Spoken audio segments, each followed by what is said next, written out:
Hey guys, how's it going? It's Al. Week 9 of Draftkings is finally here. We are very close to this Sunday slate. This is a different slate. It's very tough. There's not a lot of easy, discernible value yet. Maybe things are going to change with the Friday practice reports. We do have some value that we can attack, but it's not as clear cut as last week or the week before, which were very starsy, scrubsy sort of weeks. Very easy to build lineups, a lot of room, allowing you to get the top-notch studs in there. This is more of a week where you're going to have to live in the mid-range. So I've got 5 stacks that we're going to go over that I think are the best way to attack tournaments. As we've said before, a tournament, when you subtract the defense, you've got to basically hit an 8-team parlay, right? You got to get all 8 spots right. Your quarterback, your 2 running backs, your 3 wide receivers, your tight end, and your flex. You've got to nail basically every single one of those. And trying to nail 8 different picks exactly the right way is a lot more difficult than saying, okay, I'm going to pick a stack or a double stack with a bring back player. That takes away 4 spots right there if it's a double stack. And then a secondary stack, which takes up 2 more slots. So it's much easier to be right about 2 things than it is about 6 things. And that's why you've seen so many stacks and having lineups with secondary stacks in them take down large field mass multi-entry tournaments this season. It was always the way to go. More people are on it this year. We have to refine our game to try and stay ahead of the field and do things a little bit better. So I'm going to talk about the 5 stacks that I think are going to be really solid this week. I appreciate you guys being here. As always, drop a like on the video. Let's see if we can get 10% of the video to turn into views, to turn into likes. So let's see if we can get over 1,000 likes on this video. Hopefully 1,200 likes on this video. I think it should get around 10 or 12,000 views. If you're new to the channel, click subscribe, ring that notifications bell, and every single one of these videos is recorded live on twitch.tv/al_smizzle. There's a link to all of my socials down below. If you wanted to go visit over there, drop a follow. You'll find out when I'm live. I'm live 6 days a week during NFL season. And it's a lot more interactive than YouTube, where you just kind of watch and then that's it. Twitch is a lot more interactive. You get to know me. There's more access. We sit there and talk for a few hours a day and record these videos. So let's get to my top 5 stacks, starting with the cover boy, Deshaun Watson. He's good, and he's been great ever since getting out of that first 3 weeks that we had talked about before the season. Deshaun Watson was one of my favorite best ball targets on the year because I look for correlation in my best ball season-long draft teams, just like we look for it during in season. But those first 3 weeks were extremely precarious, and they really presented a massive problem for your Deshaun Watson stacks. At Kansas City has been much tougher on quarterbacks and wide receivers this year than we had seen in previous years. Stacking against them has not been as profitable as it had been the last 2 years. Baltimore, tremendously tough defense, and Pittsburgh, maybe the best defense in the league right now, were holding down his average points per game. Deshaun Watson has lived the last few years as like a 25-point-a-game quarterback. Well, if we look at the weeks where he did not play those 3 outstanding defenses, 23.9 fantasy points, 29.86, 35, and 27. This is the expectation. 24 plus points from Deshaun Watson, all the way up to a ceiling of somewhere around 40 points. He's hit the 300-yard bonus all 4 of those weeks and had multiple touchdowns all 4 of those weeks, and he has not done it with really the aid of doing much on the ground. His highest rushing total during that span, 38 yards, no rushing touchdowns. We know that that's something that's in his locker and something that we can do. So we're going to make some Deshaun Watson lineups this week. Now you're going to ask, where can we go with our Deshaun Watson lineups? Let me find Houston here. Will Fuller, good. Brandon Cooks, good. Randall Cobb, questionable. We're going to have to monitor this. He didn't practice Wednesday. Monitor the Thursday. Wednesday practice reports, especially for veterans. Like, I don't care. Thursday and Friday are really where it's at. If they don't practice Friday, they typically don't play on Sunday. So that's more of where you have to pay your most attention, is to the Friday practice report. And then we'll always know 90 minutes before lock, because of how great the NFL is with injury reporting, that they have to tell us who's not going to play. But most of our lineups are going to center around these. So if you want to work in the tight ends, Akins or Fells, depending on Fells' availability. He's been in and out of the lineup this year, but when he's there, he's clearly somebody who is involved, especially around the goal line. This is the way that they call plays, and the way that Watson looks is more between the hash when he gets closer to the end zone. It's just historically what he's done. Tight ends always in play for him as they go to more of a jumbo package around the goal line. We're going to take a look over at the lineup HQ on Rotogrinders.com. There is a sign up right down below. in the pinned comment, rotogrinders.com/smizzlife, if you want to go check out all the great contents on their Core 4 membership. All sports involved in that one. I know that NFL is really the only one going right now, but it includes the other sports once those are in season. So a great value if you wanted to use their optimizer. And they have a 1-week membership if you've never used an optimizer and you want to try out mass multi-entry, whether it's for showdown on Thursday night, Sunday night, Monday night, or to mass multi-enter the smaller buy-in fields to try it out, the 10 cent, 25 cent, 50 cent games where you can enter either 20 or 150 lineups and use an optimizer to do that. Great tool, especially if you've never used one before, to kind of get your feet wet. So we're going to enable Houston. I'm going to use exactly 2 of his players. We have to kind of go through, and it builds the group for you, and you have to tell it who you don't want to use. Apparently that's the opponent group. We're going to the team player group. We're going to use exactly 2 of these. We'll probably use exactly 1 in the bring back group for the purpose of this. I'm not going to include Chase. Oh, why am I talking about Chase Edmonds? He's not there yet. Enable. Not using the running backs with this group. Duke Johnson or David Johnson. David Johnson has not been as involved in the passing game as I had hoped that he would have, like maxing out at 4 targets in any one game. So annoying that he's not being used. He has his own value. I'm probably not going to use him or allow him to be used as a player in a Deshaun Watson stack. I'm going to focus on just the pass catchers. Probably not going to include Kenny Stills in that group. You can if you wish, or the Carter.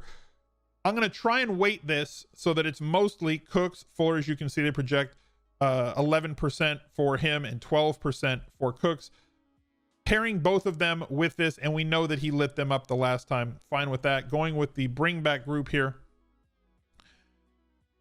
Going to allow James Robinson, a running back in a bring back group, is totally fine with me. Probably not going to use the tight ends in this group. Shark is available. LaVisca available. Cole's been great this year. Only going to use Conley if one of them is injured. He plays more snaps. He's been solid this year, but not spectacular. And I'm not going to use 2 in the bring back group. I'm going to use exactly 1. So I sometimes will allow 1 to 2, depending on a specific group or how much I want to stack that, or if I want to make full game stacks. But for the sake of this one, I'm going to bring it back with exactly 1 Jacksonville player in that group. Going to our second stack. Guess what? Russell Wilson, really good at football. Do I really need to do much more analysis here? He throws for like 3+ touchdowns every week, except for against Miami, with a ceiling of 4 or 5. Throws for like 300 yards ish most weeks. And we know that it's the majority of those passes are going to go to 2 guys. So he's ridiculously easy to stack with. Good. Let's just build our Seattle stacks so we don't waste your time on this video telling you how good he is. I'm going to include 1 to 2 because I understand if you don't want to have both. I'm going to X out the running backs from this. Not going to include Disley. Am going to allow for Greg Olsen. Lockett. You can include more if you want. I'm probably not going to include more, or Freddie Swain. I want to focus mostly on Lockett, Metcalf, and sprinkle in some Greg Olsen into those stacks as well. I'm probably going to focus a little bit more on Tyler Lockett this week because Buffalo, very tough on the outside, with specifically Tre'Davious White, and then also a little bit of Josh Norman. People think Josh Norman's cooked, but he's still a cornerback who does things, right? He's not trash. Like a lot of people kind of want to pretend that he is. There's a lot of shades of gray in between greatest in the world and trash, and he is not trash. But Tre'Davious White, one of the greatest cornerbacks in the world, although this Buffalo defense has disappointed. Where they are exploitable is in the slot, and that's where Tyler Lockett runs the majority of his routes, and DK does not run routes from the slot, and Tre'Davious White does not travel, and Norman does not travel into the slot. So that is how teams have been exploiting them. Think about the game that Cooper Kupp had against the Bills. Think about all the different guys that they've seen in the slot. Go look back at their schedule and look at the slot receivers that they have faced, Buffalo, and realize that that's where they've given up the majority of their catches, yards, and touchdowns is to slot receivers. So this, to me, does look like a Tyler Lockett week. Going over to opponent player groups, let's build our bring back group here. So we're going to go over to Buffalo. No, we're going to go to Seattle. We're going to build our bring back group. We're going to allow it. I'm going to allow 1 to 2 of these guys because I think that there are certainly some bring back players on this. I'm not going to include the running backs because I don't think that they're as involved as I want. I will allow Knox to be in there, but I kind of want to focus. I'm going to allow Beasley. I'm not going to allow him. I want to focus on John Brown and Steph Diggs in this matchup. Steph Diggs is extremely expensive and it's going to be tough to fit with a 2+1 stack. So if you go Russ and then both receivers and Steph Diggs, it's going to be very tough to find the value for the rest of that lineup to plug in. But John Brown at 4,600, if healthy, and it does appear that he is going to be ready to play in this game, I'm going to allow it. I'm probably going to extend this to 1 to 2 players. And if you want to use Josh Allen stacks and bring it back with Lockett or bring it back with 2 receivers on the other side, I'm fine with that. So monitor your injuries, see where it is. If Knox is out, then Croft becomes the guy. But again, it's Thursday. I'm more concerned with how we're looking at things as opposed to exactly what we're looking at. I'm more involved with the philosophy and staying at 30,000 feet as opposed to being really granular and getting down to exactly this guy is the play. That stuff is for Sunday morning on the Anti-Tinkercast, live on Twitch. Free plug for me because it's my goddamn channel. Justin Herbert has been amazing. He's playing the Raiders. Sucks, right? Yes, the Raiders are better than I thought they'd be. Yes, their defense is okay, sure. But they do give up a lot of yards. They do give up a lot of touchdowns. And Justin Herbert does throw for a lot of yards and does throw for a lot of touchdowns. And guess what? We know who he's going to throw the ball to. We do. It's outstanding. He's going to throw the ball to him. A lot. A whole lot. He's also going to throw the ball to him. A lot. A whole lot. 4, 7, 8, 4, 7, 8 in all the different games that we have seen him play with Justin Herbert's getting a ton of volume that we can throw into that stack as well.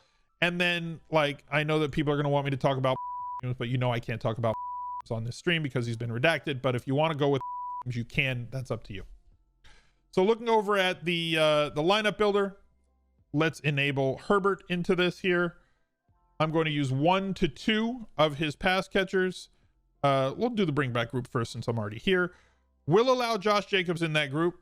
No, no, no. Definitely yes on Darren Waller. No on the island of Foster Moreau. No, yes, yes, no, yes. I've said many times that I feel like Darren Waller gets unlocked with Henry Ruggs. I definitely feel that way this week. Last week was somewhat of an anomaly with the 40-mile-an-hour winds. Love Ruggs as a tournament play, the fact that he should be less than 5% in tournaments. Darren Waller, though, is the correct, quote, correct bring back play for this group. Going over to Herbert here, we're going to enable this. We're going to use 1 to 2. I'm going to use exactly 1 in that other bring back group, not 1 to 2 for Herbert. So going over to Herbert here, looking at his group, not going to include Justin Jackson, though I think he is a great running back. I think he is going, or for this slate, I think he's going to carry some percentage on him, and this is your way to leverage that percentage is by playing the passing game and ignoring him, even though he should get 5 or 6 targets in this game. The way that you leverage the field and how much I think this 5.8 is going to be very, very wrong. By the weekend, I think it's going to be closer to 15 or 20% by the time the weekend gets here. If it's 5%, happy days for me. Because I really like Justin Jackson this week. I'm not going to include him in my stacks here, though. Am going to include Henry. Am going to include Keenan Allen. Am going to include 1 to 2 of these players in all of my Herbert stacks, and I'm going to hope that he doesn't get any of those random touchdowns to guys like Guyton or Parham or whatever. I want it to go to the guys that we're funneling to, and we already talked about the bring back group with them. I'm going to use exactly 1 of these characters. The fourth one, don't vomit. Okay? Just don't. Promise me you're not gonna, you just vomited. Everybody and their mom is gonna play Dalvin Cook this week, and they can't wait to do it because of the matchup against Detroit.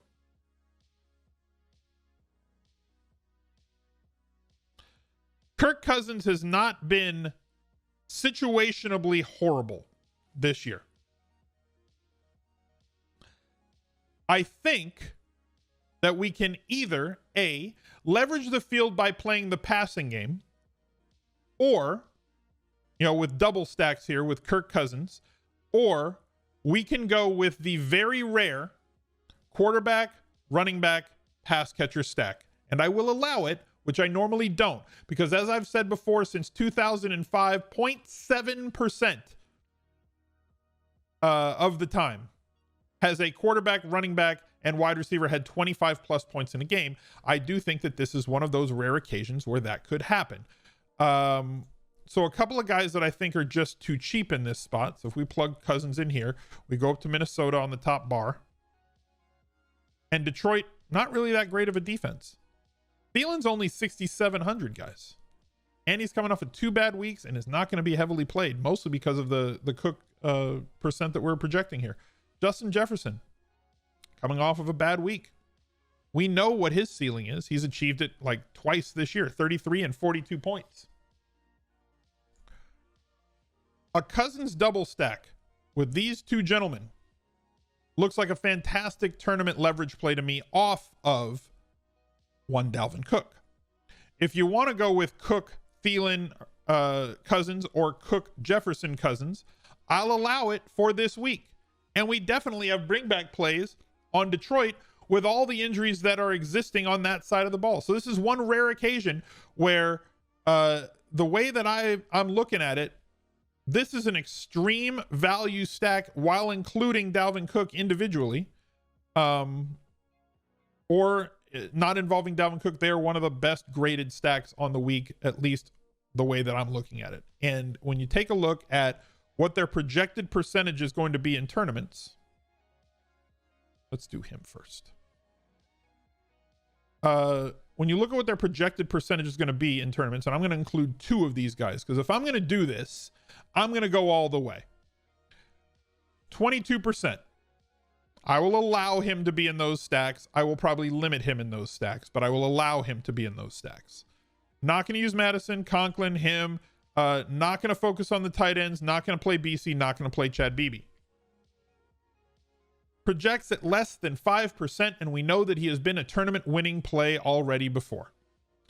13.9% here. This stack is going to be less than 5% owned overall. I think that this is a very good tournament stack if you want to get completely off the charts and completely off the reservation, do something that other people aren't doing that also has access to an upside. Understandably, I get it. This stack definitely has a ridiculously low floor, but it has as high a stack, or as high